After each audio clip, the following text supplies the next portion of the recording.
Chers frères et sœurs, les évangiles de cette semaine nous présentent Jésus au seuil de sa vie publique. Et il y a un élément déclencheur de ce passage, c'est l'arrestation de Jean-Baptiste. Au moment où Jésus apprend que Jean-Baptiste va être arrêté, il y a comme une prise de conscience de Jésus, de ses responsabilités. Il va falloir y aller. Alors aujourd'hui, que fait-il? Il quitte Nazareth pour aller à Capharnaüm. Ce détail peut paraître anodin, mais à y regarder de plus près, il est d'une grande importance. Nazareth, on connaît bien ce petit village, c'est un village de Galilée dans lequel Jésus a vécu depuis sa naissance jusqu'à peu près 30 ans. Ici, il est bien connu comme le fils de Joseph et le fils de Marie. Nazareth, c'est cette localité juive dans laquelle Jésus a reçu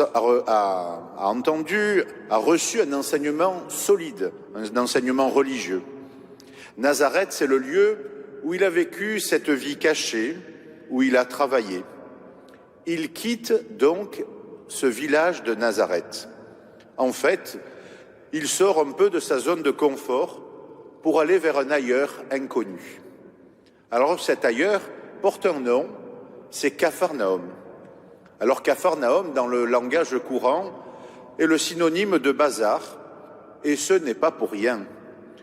Capharnaüm n'a rien à voir avec Nazareth. Capharnaüm, c'est une ville de passage, de frontières, de brassage de population. Ça ressemble un petit peu à Marseille, en plus petit.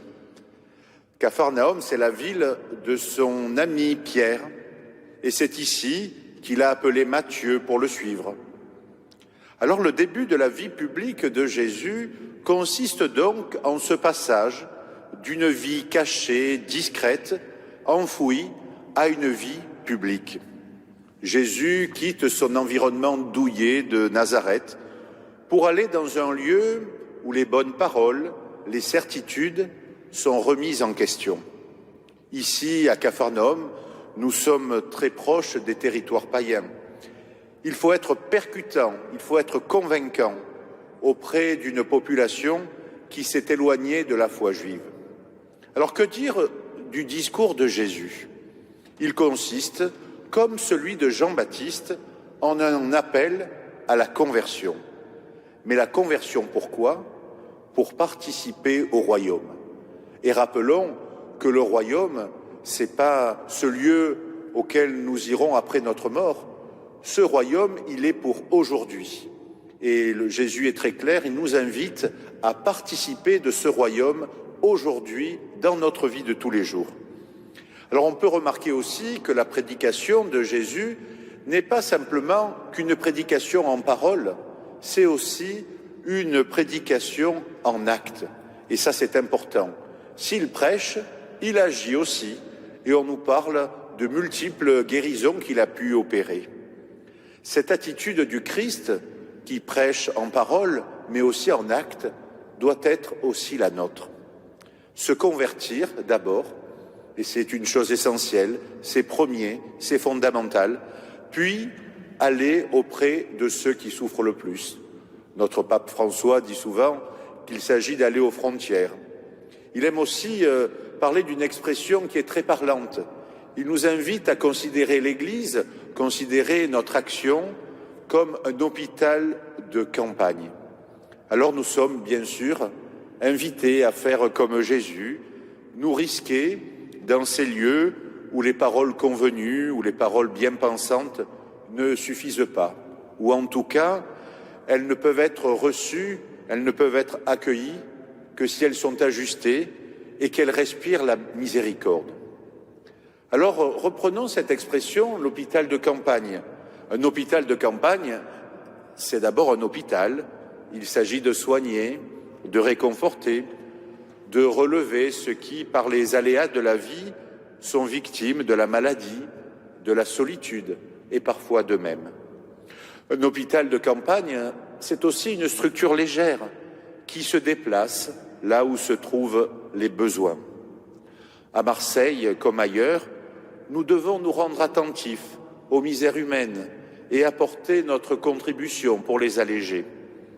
Notre objectif, il est tout simple.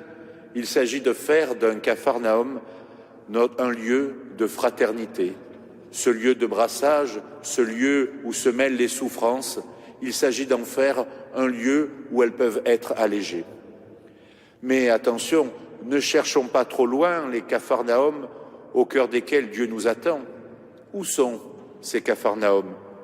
Oh, peut-être tout simplement dans notre vie, là où il y a du désordre, de la tension et quelques difficultés. Les Capharnaüm, ça peut être aussi dans notre couple, dans notre famille ou dans notre communauté. Il s'agira d'y mettre de l'ordre, d'ordonner les priorités afin de repartir du bon pied.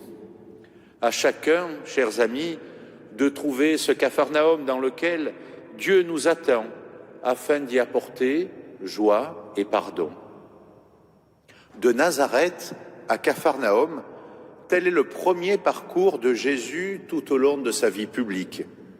Remarquons que notre vie chrétienne est aussi un passage continuel de l'extérieur vers l'intérieur, de Nazareth à Capharnaüm, de Capharnaüm à Nazareth, de la conversion à la mission, de l'intérieur à l'extérieur. Chers amis, que cet itinéraire soit pour nous un exemple à suivre et à parcourir.